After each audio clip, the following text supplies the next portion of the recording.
kemudian penyampaian surat paksa, penetapan jumlah utang, surat paksa, kemudian sampai pada penyitaan dan pelaksanaan lelang. Jadi kami posisinya adalah menerima penyerahan dari instansi lain. Nah, instansi lain itu bisa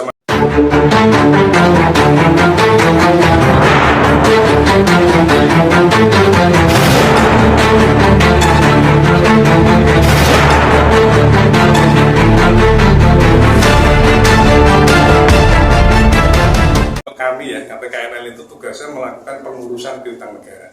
Jadi ada piutang, ya, diserahkan kepada kami melakukan pengurusan. Pengurusan itu apa? Dari mulai proses penagihan, ya, kita ada langkah-langkah panggilan, kemudian penyampaian surat paksa, penetapan jumlah utang, surat paksa, kemudian sampai pada penyitaan dan pelaksanaan lelang.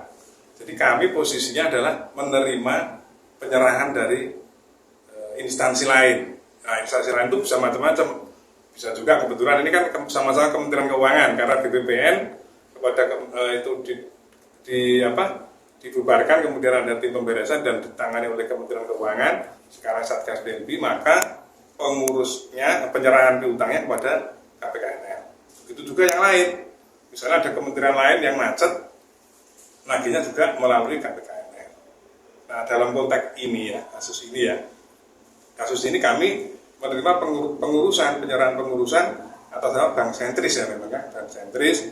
Kemudian kita lakukan penelitian. Di situ kemarin kita lakukan proses penagihan, yaitu dilakukan koreksi baik terhadap pihak-pihak yang bertanggung jawab maupun terhadap jumlah utangnya. Karena memang dasarnya kami di situ ada permintaan, ada penyerahan, kemudian ada pemberitahuan kepada kami. Kalau misalnya jumlahnya utangnya X atau mungkin ada koreksi menjadi X plus sekian, ya, dasarnya apa ya kami lakukan penagihan. Itu posisi KPKNL. Kalau terkait Bank Sentris Internasional, laporan yang diterima itu seperti apa Pak? Mungkin dibandingkan dengan tadi apa yang disampaikan oleh Pak Andri. Iya, Pak Andri kan memang posisi dari kepentingan obligor ya, dia melihat dari perspektif yang bersangkutan. Kalau kami itu kan pasti dari pihak penyerah piutang kan sudah ada audit BPK, kemudian ada perhitungan-perhitungan, sehingga adanya utang itu kan pasti, kemudian besarnya juga pasti, kemudian kita lakukan penagihan. Jadi angka-angka yang ditagihkan oleh negara tentunya bukan angka-angka yang tanpa dasar, pasti ada dasar hukum mengenai adanya utang, kemudian mengenai besaran utang.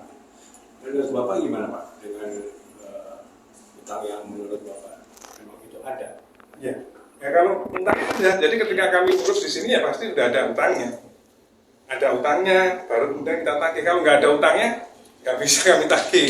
Kemudian besarannya berapa? Bapak ada utang, dasarnya apa? Besarnya berapa? X rupiah. Kita lakukan perhitungan X rupiah.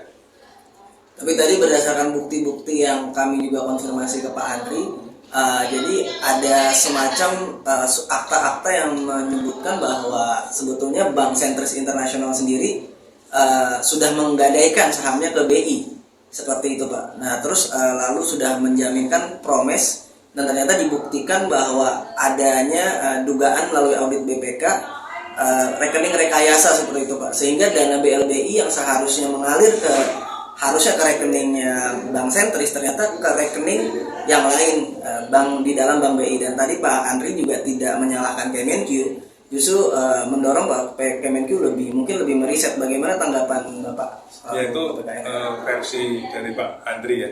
Di kami KPKNL khususnya jelas karena dari Kementerian Keuangan ya, ada penyerahan kepada kami melakukan penagihan. Kalau kemudian Pak Andri punya versi seperti itu, ya itu silakan Pak Andri saja. Jadi kita khususnya tetap melakukan penagihan. Pak Andri punya dasar, punya keberatan ya, silakan, itu hak ya bersangkutan. Lalu bagaimana misalkan kalau misalkan seperti pihak-pihak seperti Pak Andri yang keberatan tuh bagaimana Pak? Keberatannya tentunya bukan kepada kami. Kami kan hanya menagih ya, kepada yang menyerahkan piutang.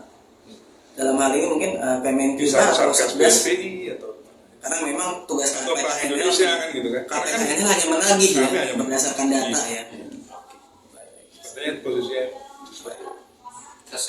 baik jelas, terima kasih banyak Pak. Terima kasih Pak. Waktunya. Pak Novi. Sudah 5 menit pas sih. Pas lagi.